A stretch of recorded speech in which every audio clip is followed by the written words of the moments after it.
So my PH on this hunt is my buddy Jaco. And Jaco is a guy that once you hunt with Jaco, you're gonna wanna hunt with him again, again, and again. And you're gonna see why. My name's Jaco Pieterse. I'm a PH at Huntershill Safaris, South Africa. Huntershill, we've got lots of property to hunt on. We've got lots of various types of game. We've got like 50 odd species just running around here. From small game to big game, anything you basically want. It is just so phenomenal to come here and experience Africa with us. From a springbuck to impala, kudu, gemsbuck, you name it, we got it. And if we don't have it on this property, we can make a plan to find it. You know, it's just amazing at the abundance of game running around and the good quality trophies we have. So the air rifle I'm shooting is the Seneca Dragon Claw. It's a 50 caliber air rifle. Shoots an arrow at 500 feet per second. It has incredible penetration. The projectile, the arrow is heavy and it travels fast, and when it hits something, it's like a Mack truck. The first thing we did is we actually headed down to the range to see what the air gun does. You'll notice a big rock right there, kind of on the bank about 50 yards. So how far is that white rock right above that Right big above rock? it, 65.4 yards from where I'm standing. Okay.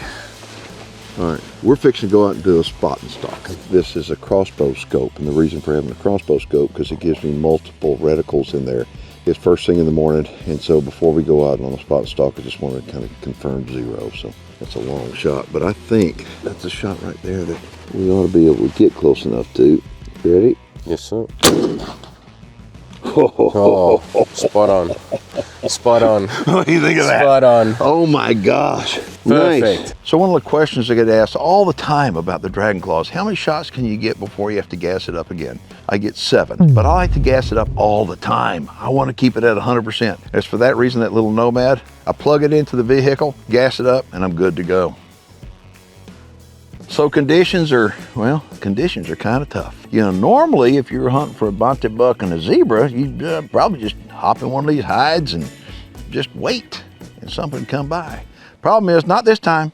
It is green as a gourd. It has been raining like crazy. There's water everywhere and the animals are scattered out. So the strategy is, we're gonna take the game to them. We're gonna be using the Ankle Express.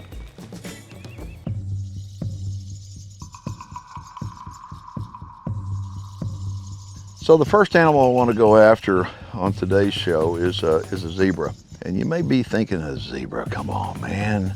I mean, that's just a striped horse, I think. If you think that, you've never hunted zebra and you've never tasted them either. Well, they're great to eat, but they are smart. For the most part, they love being out in the open country. So Jaco has an idea that he says he knows of a spot that the zebra get out there and move back and forth through. And he says we can probably back up against this hill and use it for cover. And so we do. Well, I'll get this dude all set up right here, but I think that if we get a shot here, it's gonna be a long one. The goal here is to kill a zebra with a Dragon Claw. And I shot this thing at the range, and I mean, I feel very confident in it. But they come through here? Yeah, they like this little area and just wait patiently and they should come past here. Personally, I think it's a long shot. Yeah, it's probably going to be to our maximum range, yeah. If you take a look at this country, it looks like it could be New Mexico, looks like it could be parts of Wyoming. It's beautiful. Now it's just a waiting game. Don't move, look, turn around right here, coming in, slowly, way out, but they're coming this way. Keep coming. We may get a shot. Getting closer, come on. There's one noticeably bigger than the other two. That's the one I'm gonna shoot if he gives me a shot. All right, how far is that now? It's about 110, 150. Okay, the wind is perfect. They're coming this way, come on. All right, when they hit 85, tell me. All right. Dadgummit.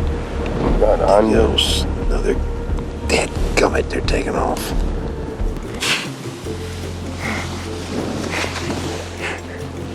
Oh, you don't know how lucky you are, zebra. Oh my gosh. That's 100 yards, that was close. You know what, I'm not doing that with it, I just can't do it.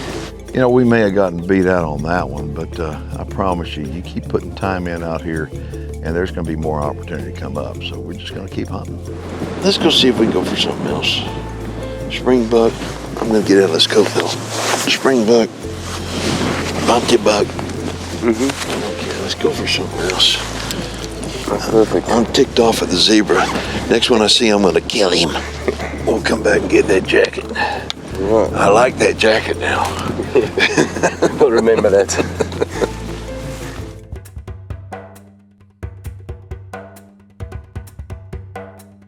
So we see lots of different animals way off in the distance, and all of a sudden we pick up a group of Bumpty buck.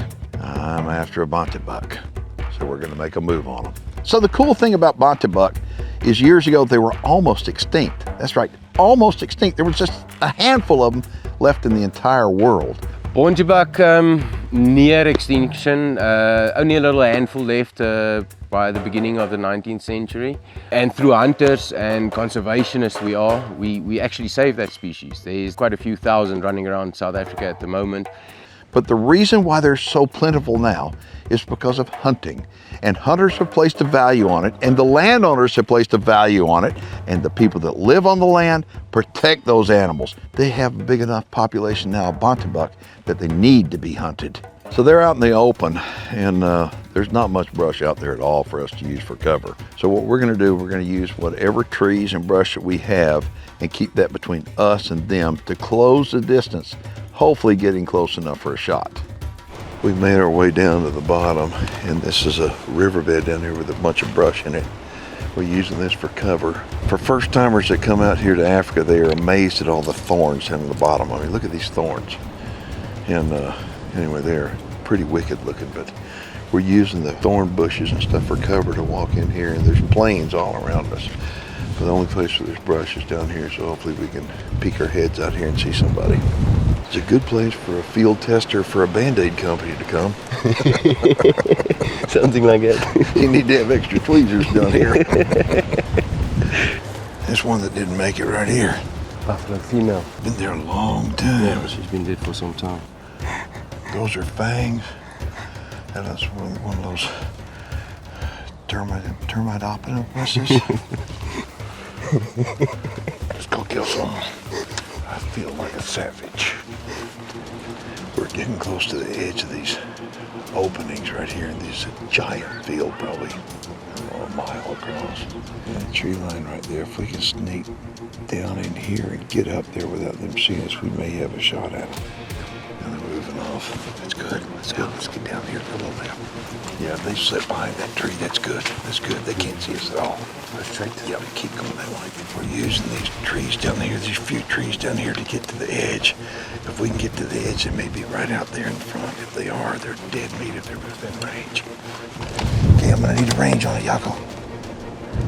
The male's at 87 yards. At the back, second, the female second from the right. The male's just directly behind it. Here we go. Yeah. That's it. Got it. That's it. That's it. Man, look at that blood. Holy smokes, he went right over the top of that hill. Nice. Nice. Yes. There was blood coming out of him, right? Yeah, both sides. I heard the arrow hit him. Yeah, you could hear that little impact there.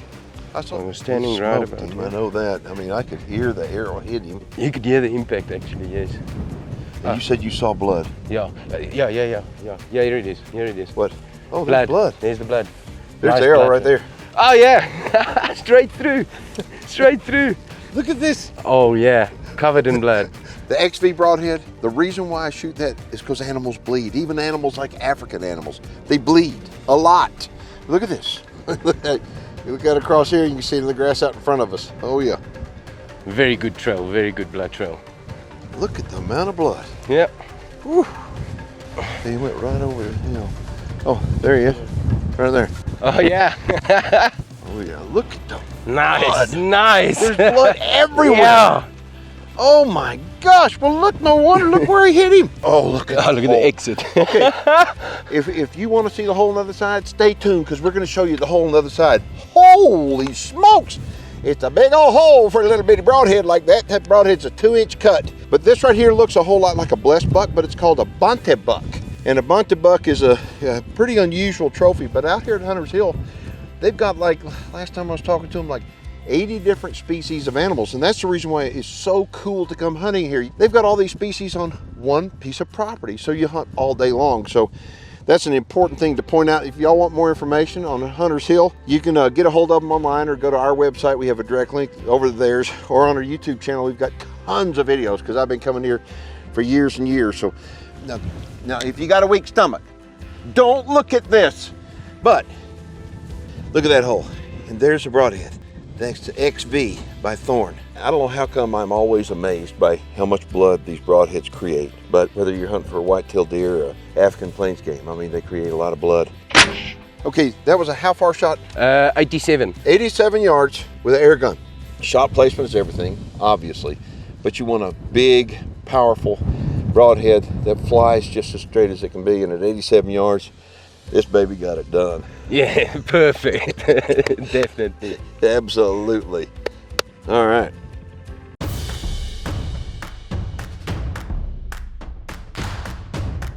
It's frustrating spotting and stalking, you know. I mean, you blow more stalks than you wind up becoming successful on. That's for doggone sure. And so by the end of the day, you know, you're pretty discouraged. But you can go from a 0 to a hero just like that. And that's exactly what happened. Earlier today, I killed that Bonta buck. And that was down on the flats. And right now we are up in the hills, up in the mountains. I'm telling you what, the wind is howling up here. All we're doing is we're getting up on these high spots, looking around, see if we can find some animals, something that we're looking for, and then use the wind to our advantage and get down there and close the distance and make a decision whether to shoot or not. Well, I got some good news and got some bad news. That's what we're looking for. That's the good news. It's a big herd of blue wildebeest. The bad news is they're going the other way. So at this point, what we're gonna do is just keep bumping along, see if we can get lucky. So the Bonta buck's down, it's in the salt. Keith still wants that zebra. So I know the spot and I sure hope we can get one. We've got some zebra out here. They're about 200 yards and they're feeding. The wind is from our right to left, so we're gonna try to get in here.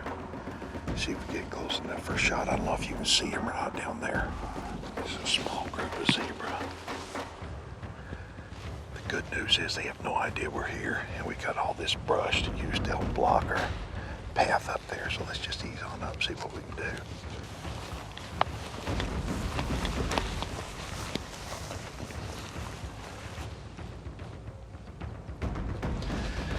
Just feeding. They literally have no idea we're here.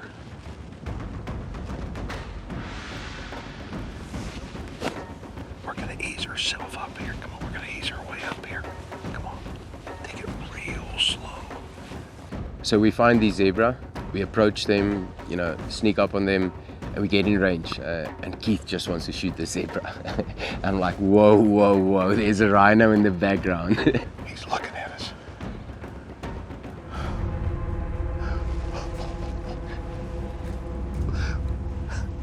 Let's don't get too close to him. Come here, come here. I can't shoot though. There's rhino behind him. Look at that. Hold on a minute. I do not want to piss off one of those guys. So when was the last time that you were going to take a shot at an animal and all of a sudden you couldn't because there was a rhinoceros there? 40 yards, 40.5 yards. All right, here we go. All right, here we go. Look at the blood come out. Look at the blood come out. Nice, Oh, nice, yes. good shot. Oh yeah, definitely. Oh, man. Nice. Yeah, and down. Down he goes. Wait. Down. Boom. Down Yeah! Look at that, down. Yes! What do you think? Nice. That's pretty nice right there. I think I got a clean pass through. Yeah, I think so. It looked like blood was coming from both sides, yeah. It was spewing out of its Yeah. right side, I know that. It's got to be here. It must right be here somewhere. So on every safari, there's other people that are involved that don't get as much exposure in front of the camera that are every bit as important as your PH, and those are the trackers. There we go. Attaboy, come on. No wonder he's the tracker. Everybody, this is Scooter. Scooter is the tracker on this safari. Thank you. Look at that. Look at that arrow. All right, we're fixing to show you a zebra, a black and white zebra with plenty of red on it. Okay, so after you knock down an animal, those are the guys you call in the cavalry. I mean, and here they come. Man, we saw him crash and burn. Woo-hoo-hoo! Look at that hole right there. Here, let's roll him up. Some of these animals are big, they're massive. And these guys come in, they all got smiles on their face. This is what they do every single day. This is, as they say, the proper way to do it. On a safari, in my opinion, a safari isn't complete without taking a zebra. There are a lot of zebras here. Zebras are a challenge hunt. They're black and white, but I'll tell you, they are very, very camouflaged, and they're smart as can be. So I think the wind helped us out on this guy. What do you think? Definitely. Yeah, and so what gets me is the whole bunch of zebras were hanging with the rhinos. Yeah. Oh, yeah. So let me ask you a question. You scared of the rhinos? No, you live with them. I'm scared of them. Folks, listen. This is something that I've wanted to do a long time. Take a zebra with my dragon claw. Ooh, look at that. This right here is a Thorn XV broadhead. It has a 2-inch cut, and it is lethal, lethal, lethal. As you can see, how long a shot was that now? 44 yards. And this dragon claw, I mean, it's got a tremendous amount of kinetic energy. And this arrow, it weighs a lot. So when it's flying, and it flies flat, buddy. And today has been a really good day. A real successful Thanks day. Well done, well done. And thanks to you.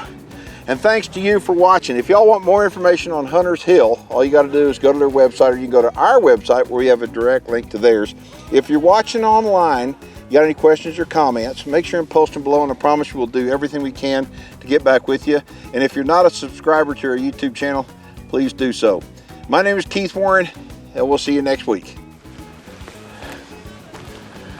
Where the hell's my jacket?